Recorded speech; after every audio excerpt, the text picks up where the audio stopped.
अस्सलाम वालेकुम everyone, Mirza academy में आपको खुश आमदीद। हम लोग एमडी कैट 2015 का पास पेपर कर रहे थे और हमने इसका बायोलॉजी का पार्ट स्टार्ट किया था। बायोलॉजी के पार्ट वन हम पहले कर चुके थे। So this is the second part of the biology section of MD cat 2015। Let's start it. The first MCQ is in the following diagram of action potential in a neuron X depicts. X जो है वो किसे show करता है, तो ये action potential की एक डायग्राम बनाई हुई है।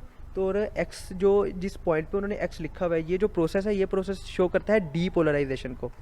ओके, ये डीपोलराइजेशन है, ये रीपोलराइजेशन है और ये फिर हाइपर रीपोलराइजेशन होती है। Okay, the next is in human testis which structure is responsible for carrying sperm from inside the testis। Sperms जो है वो टेस्टिस के इनसाइड प्रोड्यूस होते हैं, तो उनको बाहर लाने का काम जो है वो कौन सा स्ट्रक्चर इनमें से करता है, तो वेजा इफ्रेंशिया इसका ये काम होता है कि ये स्पर्म्स को बाहर कैरी आउट करता है। Okay, the next is in which part of female reproductive system fertilization takes place. तो फर्टिलाइजेशन जो होती है वो proximal part of oviduct. Oviduct जो होती है वो ट्यूब होती है जो ओवरी को यूट्रस के साथ कनेक्ट करती है। इसके प्रोक्सिमल पार्ट में फर्टिलाइजेशन होती है, लेकिन कंसेप्शन वहाँ पे नहीं होती। फीमेल में जो कंसेप्शन है वो यूट्रस में होती है। तो यहाँ पे जब फर्टिलाइजेशन हो जाती है तो embryo, first stage of embryo जो होता है वो चल के यूट्रस में आता है और वहाँ पे आके कंसीव होता है। The next is in females FSH stimulate the ovary to produce. FSH क्या चीज़ प्रोड्यूस करता है फीमेल की बॉडी में, तो ये प्रोड्यूस करता है एस्ट्रोजन को। Okay, the next is syphilis sexually transmitted disease is caused by. Syphilis किसकी वजह से होती है, तो ये होती है ट्रेपोनिमा पैलिडम, एक वायरस है उसकी वजह से। Okay, the next is in which phase of human female menstrual cycle endometrium prepares for the implantation of embryo. Menstrual cycle के हमने फेजेस डिफरेंट पढ़े थे, तो उसका कौन सा ऐसा फेज होता है जिसमें एम्ब्रियो की कंसेप्शन हो सकती है, तो वो होता है उसका सेकंड फेज, जिसे सेक्रेटरी फेज भी बोलते हैं। Okay, the next is the total number of cervical and thoracic vertebra in human vertebral column. Human vertebral column में सर्वाइकल वर्टिब्रा जो है वो 7 होते हैं और थोरेसिक जो है वो 12 होते हैं। 12 + 7 is 19, so total number is 19।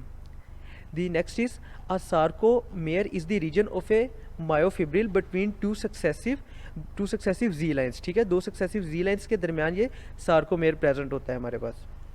The next is the sarcolemma of muscle fiber fold inward and form a system of tubes which run through the sarcoplasm। उनको हम कहते क्या है, इसे हम कहते हैं transverse tubules. Okay, the next is according to sliding filamentary model. ये जो मसल की कॉन्ट्रैक्शन का प्रोसेस होता है उसे हम स्लाइडिंग फिलामेंट थ्योरी कहते हैं। When muscle fibres are stimulated by nervous system which of the following changes occur. जब एक नर्व जो है कंडक्ट करती है एक नर्व इम्पल्स को मसल की तरफ और उसे कॉन्ट्रैक्ट करवाना होता है, तो उस टाइम पे इन एक्चुअल होता क्या है मसल के अंदर, तो उस टाइम पे आई बैंड्स जो है वो शॉर्ट कर जाते हैं, इसकी वजह से हमारा मसल जो है वो कॉन्ट्रैक्ट हो जाता है। The next is if lactic acid build up in thigh muscles it causes muscle tiredness and pain. This condition is called, जब हम ज़्यादा के काम कर लेते हैं या ज़्यादा भाग लें या खेल ज़्यादा लें तो हमारे क्या होता है, टांगों में दर्द होना शुरू हो जाती है, उसे हम कहते हैं मसल फटीग। ठीक है, और अगर ये परसिस्ट करता है ये चीज़ तो उसे हम क्रैम्प्स कहेंगे। The next is thyroxine deficiency in adults result in a condition. अगर एडल्ट्स में थायरोक्सिन की डेफिशिएंसी हो जाए तो इस डिजीज़ को, इस कंडीशन को हम कहते हैं हाइपोथायरॉयडिज्म। ठीक है, हाइपो मीन्स कम और thyroidism mean thyroxine. The next is alpha cells of pancreas secrete a hormone known as. Alpha cells जो है पैंक्रियास के वो ग्लूकागोन सिक्रीट करते हैं और बीटा सेल्स जो है पैंक्रियास के वो इंसुलिन सिक्रीट करते हैं। The next is x linked recessive trait is. इनमें से एक्स लिंक्ड रिसेसिव ट्रेट कौन सी है, तो वो है इनमें से haemophilia. Okay, human skin colour is a good example of human skin colour जो है स्किन का कलर है ह्यूमंस में, वो किसकी एक एग्जाम्पल है, तो वो एग्जाम्पल है पॉलीजेनिक इनहेरिटेंस की। ठीक है, कि इसमें बहुत सारी जीन्स अपना रोल प्ले करती हैं ह्यूमन स्किन कलर को डिटर्मिन करने में। Okay, the next is from evolutionary point of view which respiratory protein is common in many organisms. कौन सी रेस्पिरेटरी प्रोटीन ऐसी है जो बहुत से ऑर्गेनिजम्स में पाई जाती है, तो ये है cytochrome C. Okay, the next is number of pair of autosomes in human. Human में ऑटोसोम्स का पेयर कितने होते हैं, तो वो होते हैं 22। ओके, टोटल नंबर कितने होते हैं 23। तो एक जो है वो सेक्स हार्मोन्स है और बाकी 22 पेयर्स जो हैं वो ऑटोसोम्स के हैं। ABO blood group system is an example of. ABO blood group system में मल्टीपल एलील्स होते हैं हमारे पास। Okay, the next is which molecular structure of enzyme is essential for activity of enzyme. Enzyme की activity के लिए कौन सा स्ट्रक्चर जरूरी है, तो वो टर्शियरी स्ट्रक्चर जरूरी है। ठीक है, the next is which of the following edible products is widely pasteurise. Pasteurisation का प्रोसेस जब भी आएगा तो वो मिल्क से ही रिलेटेड होगा, दूध को ही हम पास्चराइजेशन के प्रोसेस से गुजारते हैं। The next is ribosomes are tiny organisms which are involve in the synthesis of. Ribosomes क्या करते हैं, वो प्रोटीन्स बनाते हैं, ठीक है। हमने ट्रांसक्रिप्शन और ट्रांसलेशन का प्रोसेस पढ़ा था, ट्रांसलेशन के प्रोसेस में राइबोसोम से प्रोटीन बनती है। The next is which organelle is bounded by 2 membranes. इनमें से जो माइटोकॉन्ड्रिया है उसके गिर्द 2 मेम्ब्रेन्स होती हैं। The next is at the beginning of nuclear division the number of microtubule triplets in 2 pair of centrioles that migrates to the opposite pole। जिन्होंने opposite pole पे जाना होता है, ये उसकी डिवीजन की बात हो रही है, तो उसका जो नंबर होता है वो होता है 18, ठीक है। उसके बाद ये डिवाइड कर जाते हैं। The next is the disease in which an individual has extra sex chromosome. 44 autosome है उसके पास, साथ उसके पास एक्स और वाई, एक एक्स होना चाहिए एक वाई होना चाहिए, लेकिन यहाँ पे उसके पास 2 एक्स आ रहे हैं, यानी उसके पास एक एक्स्ट्रा सेक्स क्रोमोसोम है। इस कंडीशन को हम क्या बोलते हैं, इस कंडीशन को हम बोलते हैं क्लाइनफिल्टर सिंड्रोम, ठीक है। क्लाइनफिल्टर सिंड्रोम में ये आपके पास क्रोमोसोम की ये डिस्क्रिप्शन होती है। The next is over secretion of cortical hormones cause a disease. अगर कोर्टिकल हार्मोन्स की ओवर सिक्रीशन स्टार्ट हो जाए तो इस डिजीज़ को हम लोग कहते हैं कशिंग सिंड्रोम या कशिंग डिजीज़, ओके सॉरी, इसे कशिंग डिजीज़ कहते हैं, कशिंग सिंड्रोम और चीज़ है। The next is ejection of milk from mammary gland is under the control of which one of the following hormones. कौन से हार्मोन्स ऐसे हैं जो बेबी बर्थ के बाद मेमरी ग्लैंड से फीमेल की ब्रेस्ट से मिल्क की इजेक्शन करवाते हैं, तो ये हार्मोन्स करवाते हैं oxytocin, okay. The next is granulocytes are. इनमें से कौन सा ऐसा ग्रुप है जिसमें तीनों के तीनों ग्रैन्युलोसाइट्स लिखे हुए हैं, तो ये ग्रुप है beta, neutrophils, eosinophils and basophils. These 3 are granulocytes, okay. The next is response of body against the transplanted organ. अगर किसी बॉडी में हम किसी ऑर्गन को ट्रांसप्लांट करते हैं, फॉर एग्जांपल किडनी को करते हैं या लीवर को करते हैं, तो बॉडी उसको एक एक्सटर्नल फैक्टर मानते हुए उसके खिलाफ एक रिस्पॉन्स शो करती है, तो इस रिस्पॉन्स को हम क्या कहते हैं, इस रिस्पॉन्स को हम कहते हैं cell mediated response, okay. The next is some enzymes require helper which is non protein part of its efficient functioning that is called.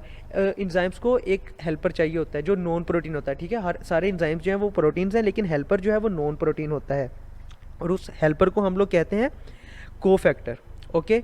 The next is pepsin, protein digesting enzyme. GIT में gastrointestinal tract में जो enzyme proteins को digest करता है उसे हम pepsin कहते हैं, ठीक है। एक पॉइंट आपने ये याद रखना है। सेट्स बेस्ट पीएच, अच्छा वो किस पीएच पे काम करता है, ठीक है। ये एक टेबल उन्होंने बनाया हुआ है जिसमें आप उन्होंने सारे एंजाइम्स का बताया हुआ है कि कौन सा एंजाइम किस पीएच पे काम करता है, तो उसमें जो पेप्सिन है जो कि एक प्रोटीन डाइजेस्टिंग एंजाइम है, ये 2 की पीएच पे काम करता है, okay. The next is which one of the following is an example of competitor inhibitor. Inhibition का प्रोसेस जब पढ़ा था उसमें हम कॉम्पिटिटर और नॉन कॉम्पिटिटिव इनहिबिटर्स पढ़े थे, तो कॉम्पिटिटिव इनहिबिटर इनमें से डेल्टा मेलोनेट है, okay. The next is HIV is classified as human immunodeficiency virus, जिसकी वजह से एड्स होता है। इसे हम किस ग्रुप में डालते हैं, तो इसे हम रखते हैं रेट्रो वायरस के ग्रुप में, ओके। सियानोबैक्टीरिया सियानोबैक्टीरिया जो है वो फोटो ऑटोट्रोफिक बैक्टीरिया है। The next is during favourable condition certain bacteria produce. जब एक फेवरेबल कंडीशन होती है, मतलब ह्यूमिडिटी, प्रेशर, एयर, लाइट जो है वो बैक्टीरिया की फेवर में होती है, तो बैक्टीरिया क्या चीज़ प्रोड्यूस करते हैं, बैक्टीरिया स्पोर्स प्रोड्यूस कर देते हैं, okay. The next is in rhizopus zygote forms temporary dormant thick walled resistant structure. Rhizopus में उस स्ट्रक्चर को हम कहते हैं zygospore, okay. The next is dash is a triploblastic organism. इनमें से ट्रिप्लोब्लास्टिक ऑर्गेनिज्म कौन सा है, सो इनमें से बीटा टेपम जो है वो ट्रिप्लोब्लास्टिक ऑर्गेनिज्म है। The next is in arthropods the body cavity is in the form of, body cavity जो है वो हमारे पास हीमोसील की फॉर्म में होती है। The next is dash is a good example of polymorphism. इनमें से पोलीमॉर्फिज्म की एग्जाम्पल कौन सी है, तो पोलीमॉर्फिज्म की एग्जाम्पल है Obelia, okay. The next is name common gut roundworm parasite of humans and pigs. कौन सा ऐसा राउंडवर्म है, गट राउंडवर्म, जीआईटी का राउंडवर्म जो है, जो ह्यूमन और पिग्स दोनों में पाया जाता है, तो ये हमारे पास पाया जाता है अस्कैरिस लम्ब्रिकॉइड्स, ठीक है। Dash is also called as liver fluke. इनमें से लिवर फ्लूक किस पैरासाइट को कहते हैं, सो फैसियोला जो है वो लिवर फ्लूक है हमारे पास, ठीक है। The next is oxyntic cells in stomach produce. Stomach में ऑक्जेंटिक सेल्स जो है वो क्या चीज़ प्रोड्यूस करते हैं, वो प्रोड्यूस करते हैं HCl, okay. The next is the hormone which inhibits the secretion of pancreatic juice. वो हार्मोन जो पैंक्रियाटिक जूस की सिक्रीशन को इनहिबिट करते हैं, उन हार्मोन्स को हम क्या कहते हैं, उन हार्मोन्स को हम कहते हैं secretin, okay. The next is trypsinogen is activated to trypsin. Trypsinogen का जो फंक्शन, अपने फंक्शन करने के लिए ट्रिप्सिनोजिन को ट्रिप्सिन में कन्वर्ट होना पड़ता है, तो इस प्रोसेस को कौन सी चीज़ एक्टिवेट करती है, कौन सी चीज़ करवाती है, तो इस प्रोसेस को करवाती है enterokinase, okay. The next is the emulsification of fats is the role of fats की इमल्सिफिकेशन वो क्या चीज़ कौन करवाता है, ठीक है, जीआईटी में फैट्स की इमल्सिफिकेशन जो है वो बाइल करवाता है। Okay, the biology portion of MD cat 2015 ends here. If you have any question, any query, you can ask in the comment section. Thank you.